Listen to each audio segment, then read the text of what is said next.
સુરેન્દ્રનગરના જિલ્લા પંચાયત આયોજિત પોલીસ પરેડ ગ્રાઉન્ડ ખાતે રાજ્ય કક્ષાની આંતર જિલ્લા પંચાયત ક્રિકેટ ટુર્નામેન્ટનો પ્રારંભ કરવામાં આવ્યો હતો.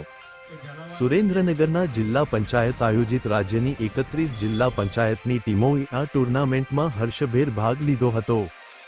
સુરેન્દ્રનગર જિલ્લા પંચાયતના પ્રમુખ હરિકૃષ્ણભાઈ પટેલની અધ્યક્ષતામાં યોજાયેલ સમારંભમાં નાયબ મુખ્ય દંડક તથા વઢવાણના ધારાસભ્ય જગદીશભાઈ મકવાણા, નગરપાલિકા પ્રમુખ જીજ્ઞાબેન પંડ્યા, જિલ્લા પંચાયત કારોબારી ચેરમેન જશુભા સોલંકી, જિલ્લા પોલીસ વડા ગિરીશભાઈ પંડ્યા, ઇન્ચાર્જ કલેક્ટર તથા જિલ્લા વિકાસ અધિકારી રાજેશ તન્ના, રાજ્ય પંચાયત સ્પોર્ટ ક્લબના પ્રમુખ મયુર ધ્વજસિંહ ઝાલા, મહામંત્રી નિલેશભાઈ પટેલ તેમજ રાજ્યની 31 ટીમોના ખેલાડીઓ, મહાનુભાવો ઉપસ્થિત રહ્યા હતા.